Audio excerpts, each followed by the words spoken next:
दोस्तों आज की वीडियो में हम लोग बात करने वाला है इंसुलिन के बारे में। यानी कि इंसुलिन क्या होता है, कहाँ पे बनता है और कम या ज़्यादा होने के चांसेस क्या होते हैं, या किस वजह से कम या ज़्यादा हो जाता है। तो उसके पहले आप लोग जो भी पहली बार चैनल को देख रहे हो, चैनल को फ्री में सब्सक्राइब करना है, सब्सक्राइब कर देना। साथ ही साथ हमारे साथ जुड़ जाइए बेल आइकन को प्रेस करके, और वीडियो पसंद आए तो उसको लाइक जरूर करना। तो चलिए हम बात कर लेते हैं इंसुलिन क्या होता है। तो दोस्तों इंसुलिन एक तरह का हार्मोन्स होता है जो कि हमारे पैनक्रियास में बीटा सेल्स के द्वारा प्रोड्यूस होता है।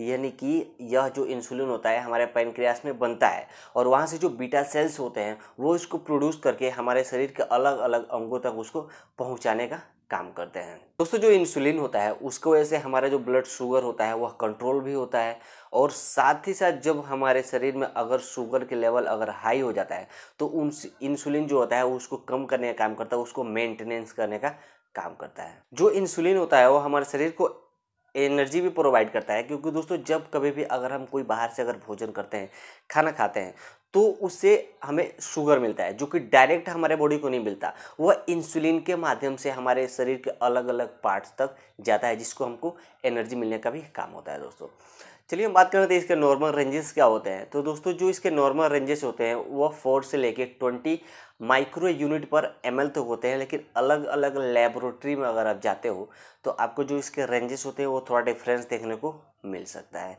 बात कर लेते हैं अब इसको कि ये कम या ज़्यादा होने के रीजन क्या होते हैं। तो सबसे पहले हम बात करेंगे हाई क्यों हो जाता है। यानी कि जो इंसुलिन लेवल होता है आप जांच कराते हो, जांच कराने के बाद देखते हो कि आपका रिपोर्ट हाई हो गया है, इसका मतलब क्या है या क्यों ऐसा हो जाता है कि इंसुलिन हाई क्यों हो जाता है। तो दोस्तों उसको पहले का जो सबसे पहला जो रीजन होता है दोस्तों वो होता है इंसुलिनोमा।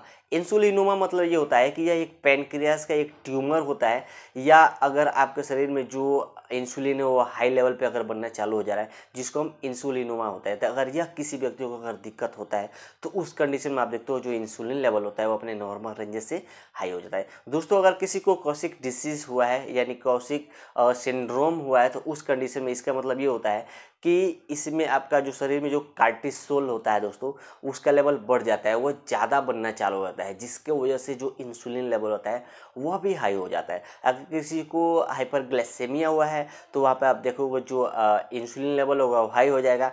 टाइप 2 डायबिटिक में भी इंसुलिन लेवल हाई हो जाता है। अब बात कर लेते हैं कि इंसुलिन लेवल कम क्यों हो जाता है, लो होने का रीजन क्या होता है। तो जो उसमें सबसे पहला रीजन आता है दोस्तों वो होता है पैंक्रियाटाइटिस। पैंक्रियाटाइटिस यानी कि अगर पैंक्रियाटाइटिस में अगर किसी को इन्फ्लामेशन का प्रॉब्लम है तो उस कंडीशन में आप देखोगे कि जो इंसुलिन लेवल होता है वह लो हो जाता है। अगर किसी को हाइपरग्लाइसेमिया हुआ है, अगर हाइपरग्लाइसेमिया होगा तो ये सीधी सी बात है कि पेशेंट को शुगर लेवल कम हो जाएगा।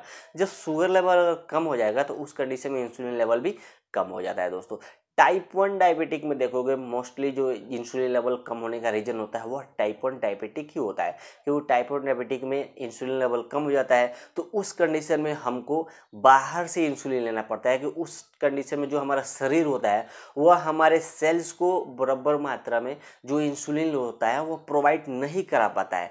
तो ऐसी स्थिति में जब हमारे बॉडी को इंसुलिन की ज़रूरत पड़ती है, हमारे अंदर के जो सेल्स होते हैं वो प्रोवाइड नहीं करा पाते हैं इंसुलिन, तो हमें बाहर से इंजेक्शन के माध्यम से हमें इंसुलिन लेने की ज़रूरत पड़ती है, जिसको हम टाइप 1 डायबिटिक भी बोलते हैं।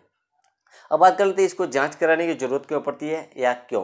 तो जब कभी अगर ऐसा लगता है किसी व्यक्ति को अगर शुगर है, उसका शुगर कम या ज़्यादा अगर हो रहा है या इंसुलिन उसको देने की ज़रूरत है, तो उसके पहले उसके बॉडी में कितना इंसुलिन स्टोरेज है उसको पता करने के लिए इंसुलिन लेवल का जांच कराया जाता है, जिसके लिए आपको दोस्तों फास्टिंग में कराना चाहिए। जो फास्टिंग में अगर जब हम जांच कराते हैं तो वो सबसे बेस्ट रिपोर्टिंग माना जाता है। इसके लिए कम से कम 10 से 12 घंटे का फास्टिंग करना जरूरी है। उस बीच में आपको कुछ भी खाने की अनुमति नहीं होती है, सिर्फ पानी, सादा पानी आप पी सकते हो।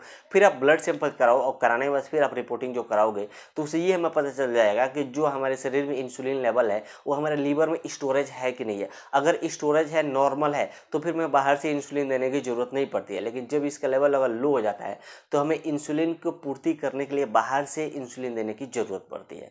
तो इस वीडियो में इससे यही बताने वाला था कि इंसुलिन क्या होता है, कम या ज़्यादा होने के रीज़न क्या होते हैं। वीडियो कैसे लगे नीचे कमेंट करके ज़रूर बताना, और ज़्यादा से ज़्यादा इस वीडियो को लाइक अपने दोस्तों के साथ शेयर जरूर करना।